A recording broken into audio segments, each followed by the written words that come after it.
and our third wedding. It's the 4 Weddings and a Funeral after show here at AfterBuzz TV. You're tuned in to AfterBuzz TV, the ESPN of TV talk. Now, let the buzz begin. AfterBuzzers! Oh my God, it is so good to see you guys again. Hi. I am one of your hosts, Nikki Bailey, and I'm joined by the stunning and fabulous Eric Sinsley. I have heard you do a couple of accents, but I think that one that you did. I like that one. It's my ode to Zara. I wonder if I can do it with an accent. I'm going to work on that for the next time. That accent with a British accent. That's going to be your new opening. It's my new thing. I think so. Guys, we are on episode 8, Game Night. Dude. Stuff is happening on the show. We're going to get into all of it. We're going to talk about each of the couples. We're going to talk about game night. Our special segment, we got news. We got predictions. It's going down. Eric, tell me, my darling. My thoughts. Your overall thoughts on the episode. My overall thoughts were this episode was a bit weak, but I was still engaged. I was still on the edge of my seat. I was still able to predict a little bit what was going to happen, but there are some one-liners that are they work. Choice pieces of work in this piece. Yeah. I have to say, this has probably been my least favorite episode thus far as well. No shade, Mindy and everybody over there. Like, obviously still living for the show. Still living for everything Ainsley wears. But yeah, I felt like this was one of those build-up episodes. Like, this was like a set the stage episode because more stuff's gonna happen, and we needed some things to happen in this episode, some B plots to get pushed a little further along, and then I think bigger things. We have 2 more left, right? So the bigger things are coming. We've had our 3 weddings. We've had 3 weddings and a funeral. We're due a 4th wedding. We'll get into predictions, but I have some ideas. Do you have some ideas? Oh yeah, I got a few up my sleeve. All right, let's talk about when we first started the show, we were talking character by character. Now, people have partnered up pretty well, so we're going to look at the couples, starting with Craig and Zara. Craig and Zara. Well, obviously, I love Zara, and the episode opens up with them meeting with the publicist. The most expensive publicist. Yes. And it's just so on point with what is happening with Bachelor Nation, with all these influencers. You know, what's your brand going to be? What are your products that you're trying to sell on your Instagram page? How can we endorse you? And she's all here for it. It really is. Like, I mean, even for someone who's not like a reality star person, the advice I keep getting is, what's your brand? What's your product? And it was very full of the buzzwords for the reality show, social media world that we're living in now. I absolutely love that Zara's new publicist, his last name is it just left my head. Pleasure. His last name is Pleasure. And so he says, it's a pleasure to meet you. That's also my last name. Pleasure. He was delightful. I loved Zara taking her Yorkshire puddings out of the oven. I was going to ask, what was that? That was Yorkshire pudding. Now, Yorkshire pudding is a delish thing that, like, I think English people have it kind of like we have like a piece of bread with our meal. Like, they just have it all the time. So I had it for the first time a couple of Christmases ago. I went to a friend's English Christmas event. We had Christmas crackers, and she gave me my first Yorkshire pudding. And it's kind of like, I think I always imagined Yorkshire pudding was going to be pudding, but they think of pudding, like the word pudding is like dessert, is like another thing for them. So it basically, it's just like a little muffin. Okay, but it's concave. I wrote muffins. Yeah, it's concave, and then you put like something delicious in the cavity. Okay, so it's an English thing. It's an English, it's like an English muffin, but not an English muffin. I wonder what English people call English muffins. Do they just call them muffins? They call them American muffins. Or like nooks and crannies? I don't know. Like, we should find out. Anyway, so Craig and Zara, not a lot happened with them this episode, which is fine. Well, they played their game. But they had their game night. No secrets. No secrets. No secrets. No, no it's no secrets. No secret. No, wait, I wrote it down actually, like legitimately, so that I would remember how to say it the way that they were saying it. And it is game night, Zara's board game, nose crets, they called it. Nose crets. Because it was meant to be no secrets. There is no space between the two words. And this is, Zara's board game is her brand that she's going to, it's her product that she's selling, based on the fact that Craig was someone who kept secrets in their relationship, and then of course that was on the whole chalet episodes and everything. So that game night, though, we're gonna get to it. Let's talk really quickly about Gemma and Duffy. Again, nothing big happened except that at game night, one of the questions was to name your partner's favorite book, and she knew. And that's not, you don't just know somebody's favorite book.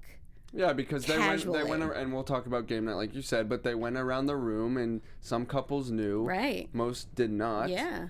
And Gemma and Duffy, she knew. So she's been paying attention. She's been really paying attention to Mr. Duffy. So we will see. And I love their energy. I love their little back and forth. But I feel like it's more from her than him. Do you? I mean, I'm not getting any vibe. I feel like maybe he's still in recovery about Maya and the whole thing that went down with them. And he's also just notoriously oblivious to when women are interested in him. Like, we know that about Duffy. So I do think it's definitely... I don't know if Gemma knows she likes him, or I don't know if she realizes that it's flirty energy, but she's incredibly familiar with him, like a little more familiar than you would need to be with someone. And then, he goes, they go to pick up Ainsley's samples from Bryce, and it's Gemma and Duffy that show up together. Like, what were they doing? Well, I do think that she is aware that she likes him, but I think she's making it, she wants to portray herself to him as not liking him. I think she's waiting for him to send a signal. Okay, so you think she's waiting to find out if he's into her too? She doesn't want to put herself out there, especially with Duffy. By all means, respect to Duffy, but he's a little goofball. Yeah. And I think she wants him to make that first step. All right. I think this is going to be one of those things that we talk about in predictions. Yes. In fact, we'll do it for each couple. We'll talk our predictions for each couple. Yes. But I think that's going to be really interesting. Let's move on. Yeah, and before we move on to our next couple, Miss Nikki and I just want to thank you guys out there for making us the ESPN of TV talk. For us to continue to grow, we could really use your help. Make sure to subscribe on YouTube. Give us a great rating on iTunes. Leave us a comment. We love to engage with you guys. Let's keep the conversation going. And I'm here right now waiting for some comments and questions. So we'll be here. In fact, we actually care so much about what you guys are interested in that I spent 2 hours on the computer today trying to find a song that was in the show because... What song? Oh, yes. Someone who's been listening, Little M Skimber on Instagram, sent a message to Mariel, who's one of our co-hosts who's not here today. So Mariel, hey girl, she's traveling. But so we got this message. So random, but can you please help me? I've listened to your 4 Weddings podcast. I'm looking for the song at the end of episode 5, Love Chalet. I've looked everywhere. Girl, Little Miss, what was her name? What was this person's name? Little M Skimber? Little Miss Kimber, I think is what you're saying. I looked too. I spent 2 hours on that this afternoon. It happens. It's just over the credits at the end of the episode where Zara comes back to Craig, and it's in all the other episodes. You can go to websites and they'll list the songs that were there. Have we tried Shazamming? We've Shazammed. We've sound-hounded. I wonder if it's a cover. We've sung it to random strangers. It could be a cover. Yeah. So anyway, we are looking for that, and thanks so much for reaching out. we are looking. We'll see if we can, reach out to some of our contacts and find out. But Little Miss Kimber, we want to thank you for, shouting us out and reaching out to us and listening to the show. Yeah, and that means a lot to us, guys. It really does. It really does. Yes. Okay, let's move into next couple, Ainsley and Bryce. Whoa. So they kissed last week. And then Ainsley walked away because she was like not ready for it or whatever. It's Dermot Mulrooney. Be ready, Ainsley. Which, by the way, I'm not going to say it on live air, but I got some scoop on him. Ooh. It's a little too mean to say. He is a long time crush of mine, so... I will tell you when we're not on the air. Okay, all right. Guys, I'm going to get the tea. Anyway, so Ainsley and Bryce. So the thing is, Gemma and Duffy... Gemma realizes that Bryce is, that Ainsley's into Bryce. Gemma is like saying to Ainsley, like, let's like make this happen. But Ainsley's like, no, I'm not really into him that way. She says in most of the whole episode that she is not into Bryce. That she's not into him. But we all know, viewers know, her friends know. Everybody knows. Yeah, everyone knows that she wants some Bryce. She wants a little taste of that Bryce pudding. Ha! Did you hear what I just said? Bryce pudding? Sorry. I enjoyed that way more than I should have. I'm going to just pause for a moment and say, y'all, did you check Ainsley in that red beret with the beautiful, like, ornate things on it? I had a hat very similar in the 80s, because we were very big on our berets with a brooch on it back then. Mm-hmm. Not telling you how old I am, but if you do your math, you'll get close, right? Anyway, that hat. Yeah. Salvador Perez. Yes, we last week we were fortunate enough to have Mr. Sal Perez, who did all the wardrobe for this show, and last night I watched the episode with him, and that was his favorite outfit of the episode. And I think he is my like fashion spirit animal, because everything that he's doing on the show makes me happy. Genius. And everything that Ainsley was wearing in that outfit, head to toe, hat to shoes. The hat was fierce. The shoes were gold, y'all. Did you see them? Go back, rewind, check, pause, and spend time. Pan down. I'm just saying, I do. I actually do pause and look at these outfits because they're so wonderful. Even the dress that Gemma was wearing, the green and the yellow floral. Oh, yeah. Love. Okay, anyway, Sal, we love you. Come on back and hang out with us because living for your work. Okay, so, but Gemma and Duffy, they go to Bryce's house to pick up Ainsley's, samples, and they're like, we want to come in. And they convince him to come to game night, surprising Ainsley,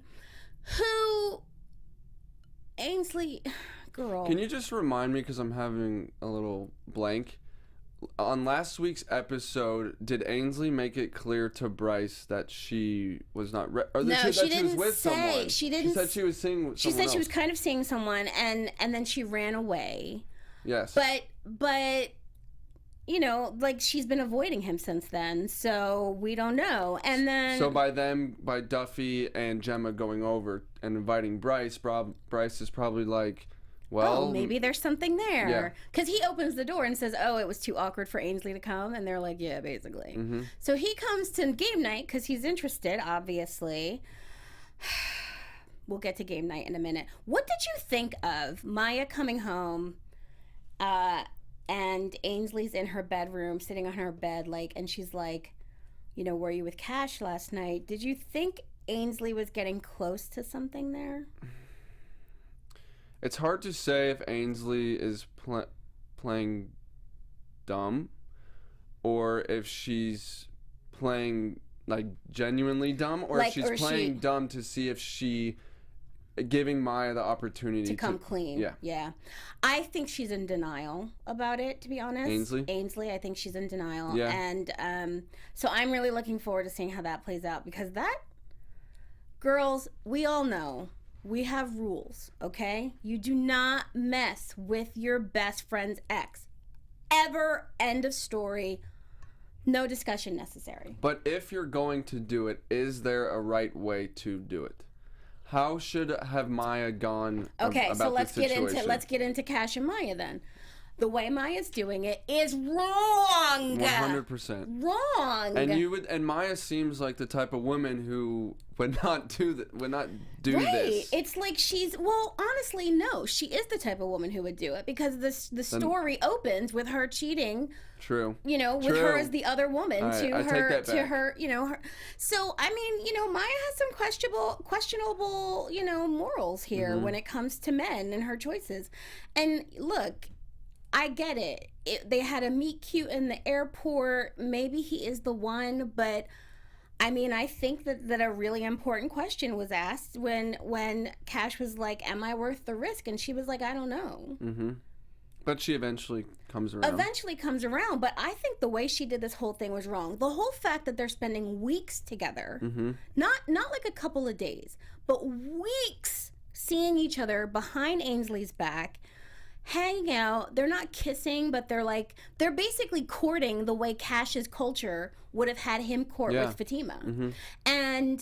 And so no wonder he's like, they're both feeling it. And I feel like she misled him the whole time. Like the whole time they've been hanging out, Kash, I'm sure, was under the impression that this was leading to something. And then Maya's sneaking around behind her best friend's back. She should have told Ainsley the day she met Kash that is the dude I met in the airport. Yeah. The day. Yeah, and so they agreed to hang out but not date. But when Maya says, "I'm going to dress up like I'm on my period," can you just kind of give you a little help on that? Yeah, is that just comfy clothes? Like, I'm not feeling myself today, this week. So the way you dress on your period, there's the way you dress when you're going to stay home. Okay. And then there's the way you dress when you go out. Okay. No matter what, you're wearing ugly underwear that is several sizes too big. Okay, so she's not putting on her sexy undies. She's not wearing her sexy undies. They're cotton, they're stained, whatever. In addition, if you're staying home, you may not wear anything else because clothes are awful when you have your period. Okay. But you might have on a giant oversized sweatshirt, some oversized sweatpants, maybe some yoga pants, whatever. You're just super comfortable, no bra, no makeup, your hair is a mess, you smell. That's if you're staying home. If you're going out, then maybe you have to put on something maybe you have to put a bra on, because if I leave without a bra, it's dangerous for the world.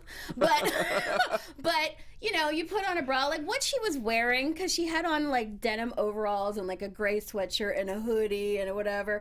I was like, you know what? Your period outfit was too cute. So Salvador, her period outfit was too cute. It was too cute, and her makeup and her hair looked good. So the thing is, I think if you look like Natalie doesn't really matter what you wear, because you're gonna look hot anyway. Yeah, she's beautiful. She's just a gorgeous woman. Okay, so she said that she was gonna act like she was on her period, right, to make herself feel better. Like, hey, I'm not gonna be sexy. I'm not gonna wear my sexy undies. I'm not gonna put my best foot forward. I'm gonna give you, this is the barest minimum that I'm gonna do. Okay. She didn't really do the barest minimum. She did look a little cuter than if she was on her period. Yeah. I mean, she had on a bra. She was comfy cute. And her hair was cute. Yeah, she was looking good. So, all right. So Maya. Should we talk about how when she and Kash walk into Basheer's apartment? Yes. So they go out for their date or their hangout. Mm-hmm. Maya gets all nervous because she thinks she sees Ainsley, and it's really a tall dude with long blonde hair. So she gets all nervous. She's like, "We have to go someplace where we can't be seen." Maya, does that sound familiar? Like maybe you're in an doing affair? Something wrong? I don't know. Like when you start those are the little things that your brain should make you go, "Is that a good idea?" No, Maya, not a good idea. Anyway, they end up at Basheer's apartment, and right before they walk in, Kash is like, "This is the most unromantic place you'll ever see." Of course, they walk in. Basheer has decorated his apartment. There are rose petals and candlelight.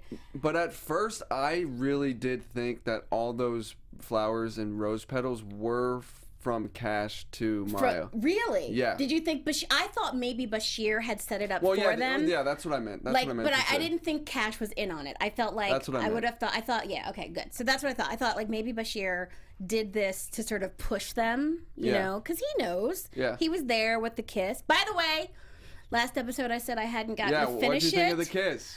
I swooned. It was wonderful. Oh my god, I loved it. Except I'm so mad at you, Maya. Ugh. I just think the way Maya is behaving is so badly. Like I just disagree with the way she's going about this. I love them together, but it's harder to forgive a ton of lies than it is to forgive an initial up front. She is digging herself deeper for and failure deeper. for this friendship between her and Ainsley. She really is. Like she's setting it up so that Ainsley would have so much to forgive instead of Ainsley having to forgive that her best friend just happened to fall in love with her ex. Now she has to forgive that her best friend fell in love with her ex, kept secrets, lied. Weeks on weeks of dating. Weeks. Yeah, lied to my face about it. Mm-hmm. You know, so that's just trifling and trashy, and I'm not about it. Shady Maya. Shady, so shady. So, Maya invites. Well, she doesn't really invite who? Andrew. She just tells Andrew that about game night is happening. So let's move on to Tony 2 and Andrew. Are you?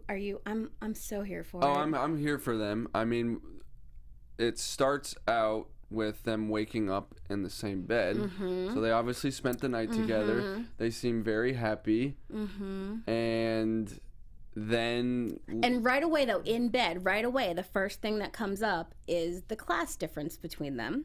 Because Tony's like, I could go for some tea. Right.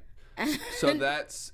And they have the whole conversation about who's going to make the tea, yeah. Right. So that set us up and set viewers up for kind of starting to see how Tony is seeing what the outside will see, looking into this relationship between the difference in socioeconomic class, the difference in race, the difference in age. So for me, I felt like that was the beginning, and I think they led us down a false path here, because as we were watching Tony and Andrew, you know, together, and Andrew, you know, canoodling, and Andrew takes him to Lady Elaine's coming out, Lady Elaine the Orchid, her coming out party, and they're having this conversation while they're there, and Tony's like, look, I am a gay man of color who loves pointing out class discrimination and hypocrisy, and they're at a party full of conservative MPs, and so, and when it's flipped on him, right, but wait,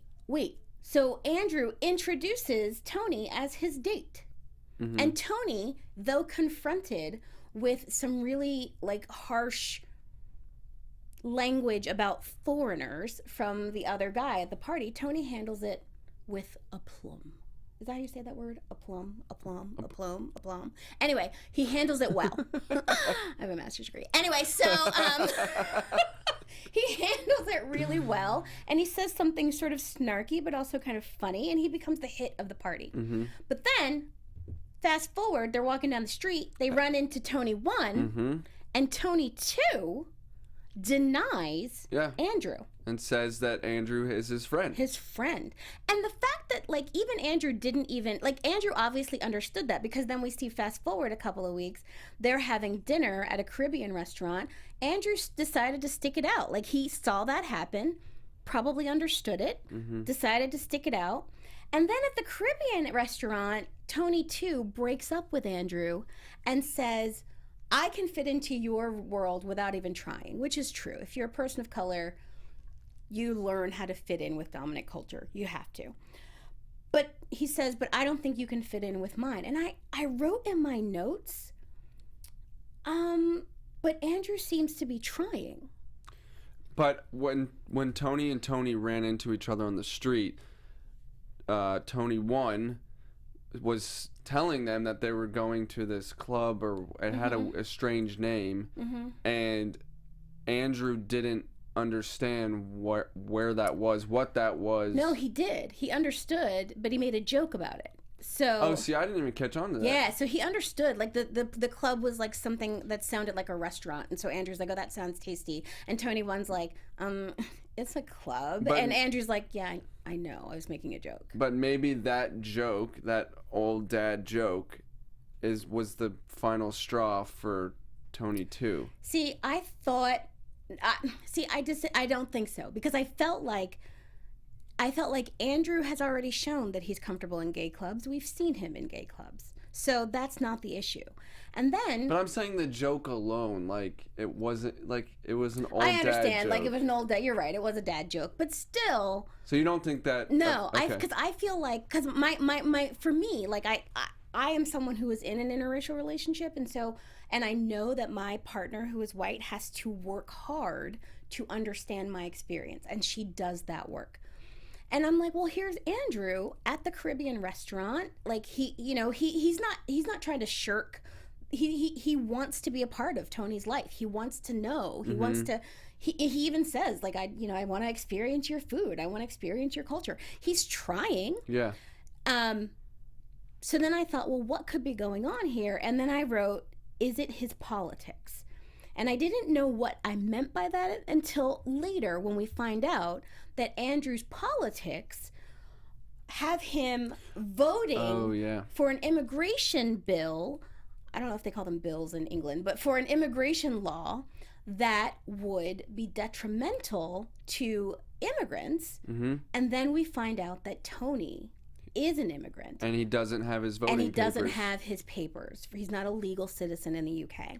And so... Which I did not see that coming at all. I didn't either. And I felt like, okay, maybe Andrew's politics would get in the way, but I didn't think it would be so personal to Tony. And that's huge. Like, it's huge. And also, I mean, one of the things that we talk about on this show is, like, the rom-com cliches that are happening, but it sort of immediately made me think of the movie Green Card, which, they got married so that Gerard Depardieu could stay in the country. But it also made me think of, right now on the show Superstore, they have an immigration story. Obviously immigration is a huge issue in this country and in the world, right? So it's a huge issue right now, and so I love that they're dealing with it in the show and in the relationship, because what does that end up meaning for Andrew's politics? What does it mean for how he decides to vote? Looking forward to finding that out. Yeah. I mean, props to Mindy and her team for incorporating this huge topic into the show, and it really gets people thinking. It really does, and it's the kind of thing that if you don't have to worry about immigration issues, you don't worry about immigration. And so, like, I think it's really interesting to see it play out, and I'm looking forward to that. And so relevant right now. Yeah, absolutely. And I really applaud how the writers of this show don't throw it in our faces, and it's very subtle but yet meaningful. Yeah, absolutely. So. Even the dynamic, like the fact that there is this class dynamic and this racial dynamic between Andrew and Tony, like, we know it's there. We see that we see it, but it's not like, race and class. It's like, yeah, it's there. It's a reality of their relationship. It's the reality of their relationship, and they deal with it. And so good work, everybody. Yeah. We are very happy. Let's talk about game night. Game night. So, it's Zara's board game. They don't know when they get there that they're going to be playing Zara's board game. Andrew shows up and he says he's always loved playing categories or something. Like he has the emphasis on the wrong syllable, so he's never even played categories. I thought it was really interesting to watch Craig and Gemma talk to Ainsley about Bryce, and they kind of like forced her to. Why are they pushing a guy onto Maya so much? Why do they want her to be wifed up? I think Ainsley needs a way to explain Maya's behavior for the past several weeks, and so she had to find it. She needed to find a crush for her, and so now it's like, oh, well, it must be Marcus, right? So, although Marcus God bless his little heart. It ain't you, baby. So they're playing nose crets, and we talked about Gemma and Duffy. And then Andrew tells, so we get to see all of the various couples and whether they guess right or don't for each of their couples. But Andrew tells the story about his greatest heartbreak with Ronald Clark, and he ends that story with asking, "How much should one risk for love?" And I've determined that the answer to that is everything. Everything. And you just see everyone's eyes light up pretty much. Because it means something to all of them, Yep. right? So, like, it makes Ainsley think. It makes Maya think. It makes them all go, oh, yeah, maybe I should risk everything. And so, Ainsley leaves the party and rushes to see Bryce. And he after she just talked some smack about him, she and sure Bryce heard. did. And Bryce overheard her Yes. calling him old. Yeah. And, like, if I just wanted to be with, like, an old Texas guy, I would have married one of my dad's friends. Yeah. That's not really how Ainsley talks, but she had that little attitude, so I had to put it on there for her. Yeah, like, I'm too good for that I'm kind too of good thing. for that. So she goes to Bryce and she says, "Oh my gosh, even though you're not what I thought I wanted, and I don't know how this is going to work, and you're old and you're weird, I think I could still like you." And he's like, "I'm supposed to be flattered by that?" Yeah. And then Boom. Door in the face. door to the face. Then Maya leaves game night, and she goes to find Kash, who is at Basheer and Fatima's wedding. Which Kash had really pushed Maya to go to this wedding. And earlier in the episode, we saw Maya crying just looking at the invitation. And I know what's going through her head is like, I am starting to love this guy, fall in love with this guy, but I feel trapped because my friend who's about to walk in the room and see me cry is gonna rip me a new one when she finds out that I am in love with her ex-husband, ex-fiance. I guess it was and like she's also thinking, looking at this invitation, she's also thinking, when will it be my turn? Yeah. Did you see how I did that? That was like audition worthy quality acting right there. Anyway, so she goes to the wedding. She goes to the wedding and magically gets a new outfit so that she can enter. I'm going to talk about that in a minute. Enter the wedding, and she looks beautiful, and she's there for the first moment that Basheer and Fatima see themselves as a couple. And then she turns, and in a mirror she sees a reflection of herself, and in the background is Kash watching her, and they turn toward each other and walk toward each other, and then they spend the night dancing and having a ball. And and I'm sure Kash seeing what Maya was wearing was even more appealing and more sexy to him, you know. That's like, it's like she's fitting in, and she did look stunning, and Kash can dance, so I mean, it was awesome. It was beautiful. Now here's the thing. Let's get down to it. Let's get to our special segment here, people. My special segment is rom-com cliches. Oh. Yeah. Here's the moment for me in this episode. Maya gets to the wedding dressed in the outfit she was wearing for game night, and Asif, who is Kash's little brother, says, "You can't go in looking like that." And the little girl with him is like, "I'll help you." And she magics an outfit out of nowhere. Yeah. This is one of my, not only is this a rom-com cliche, it is a rom-com pet peeve for me. Why are these women able to magically change outfits in, like, no. I think it's setting up that this woman, the main woman in this rom-com, is most important, and she can do anything, and she can look beautiful, and she can wear whatever comes her way, and she can pull off anything and everything. I'm totally with you. It's just one of my most, I don't even dislike most rom-com cliches. This is the one. This is the one that drives me nuts. This one, and why are their clothes never dirty if they've been, like, out and about and whatever. Anyway, what was your favorite? Well, so what would happen if I just, like, walked out the door and came in a new outfit? I would throw fruit at you. Okay. Well, there you go. Yes, I would throw a tomato at you. Okay. Well, my rom-com cliche, we already kind of touched on it, was when Ainsley shows up to Bryce's door and she's confessing her newfound, I wouldn't say love, but she's showing her big interest, her huge interest in him, and the door ends up getting slammed in her face. So yeah, I feel like we've seen that. We've seen that a kabillion times or two. And even the whole, usually when that speech happens, it's because some guy has realized that the woman that he didn't think he could be into was someone he was into, and it's usually a woman who's like. Yeah, and it's usually always whoever's on the receiving end of the slam is obviously not expecting the door slam. Right. So I agree. It was a good rom-com moment. It's not one cliche, but it's not one that bothers me that much. So like I liked the moment. I was kind of like, good for them. Good for Bryce. Good for Bryce. Have some dignity. Yeah, stand up for your old self, Bryce. Damn Skippy. Eric, do we have some news to talk about today? We have some news, guys. What is the news? We're gonna switch it up a little bit this week. Basically all over the internet, there's comparisons between the film and the miniseries, which we are all watching. Don't compare. So Vulture put out an article doing comparisons basically between the characters from the miniseries and the film.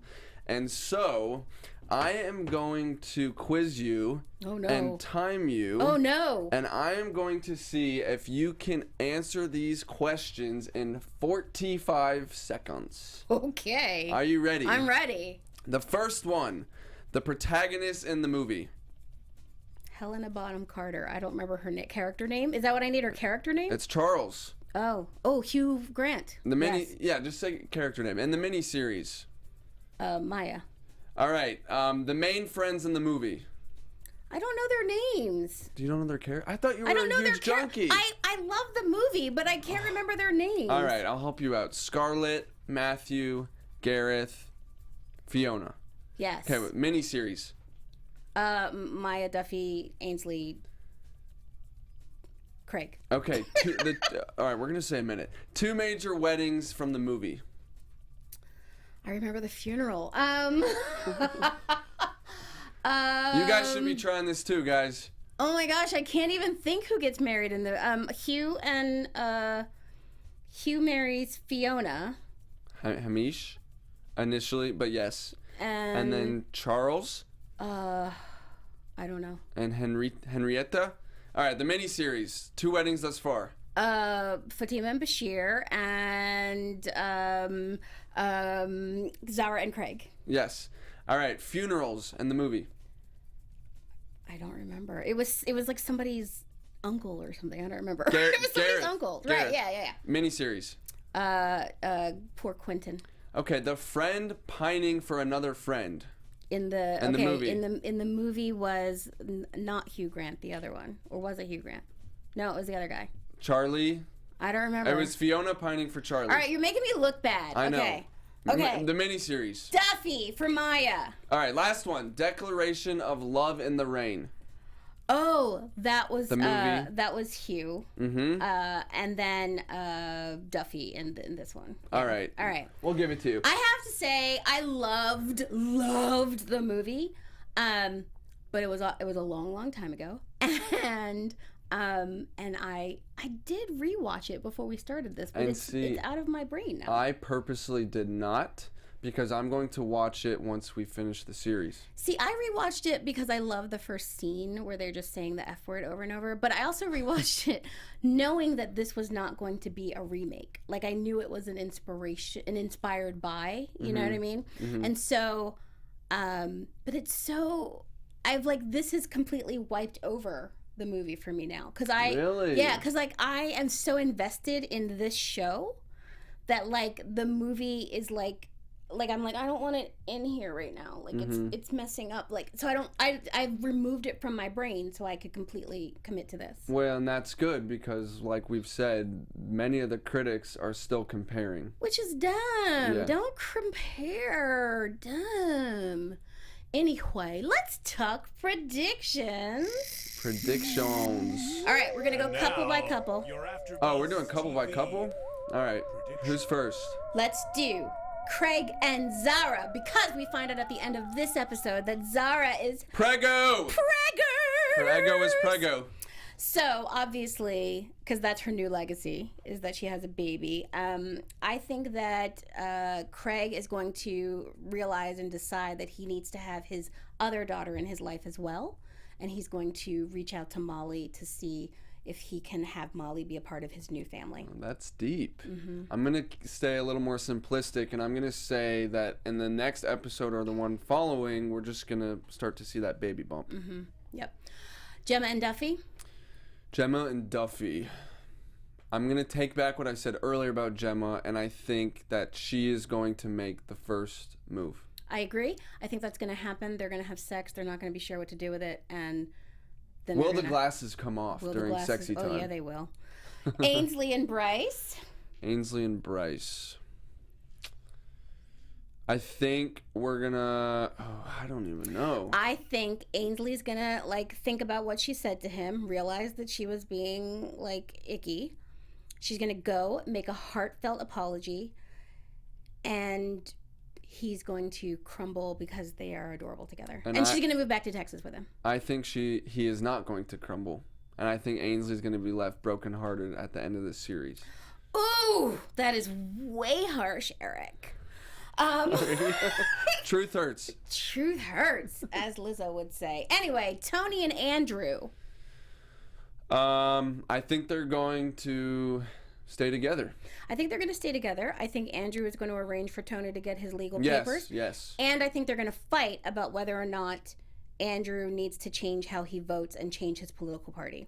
And I think that may become a hindrance in their relationship, but I do think they'll stay together through it. Ditto. Okay, awesome. Kash and Maya. Kash and Maya. I think that is going to happen in this next episode, and I think... I'm dying to know how Ainsley's going to find out how those two are going to... Yeah, I think the shit's going to hit the fan next episode. I'm actually thinking now that the last wedding, the fourth wedding, is going to be Tony and Andrew. And not Kash and Maya? Yeah, because it would be totally anticlimactic and wonderfully, mean to do to us. So I think we deserve that. I think that'd be awesome. So, all right, guys. So, Eric Sinsley, when can we find you on the social interwebs? You guys can find me on all social media at Eric Sinsley. And you can find me at Nikki Bailey _ on all the social medias. Guys, we will be back here next Wednesday at 7 p.m. Pacific, 10 o'clock Eastern, to talk more for weddings and a funeral. We had a blast. We will see you next week. Good night, guys. Our founder, Kevin Undergaro, and me, Maria Menounos, would like to thank you for tuning in to AfterBuzz TV. Remember, we're not just the first, we're the biggest in the world, and we're the only destination for all your favorite TV shows. Whatever you crave, we've got it. So go to AfterBuzzTV.com and check out our lineup. Buzz you later. The views expressed herein are those of the hosts only and do not necessarily reflect the views of AfterBuzz TV or its owners or principals.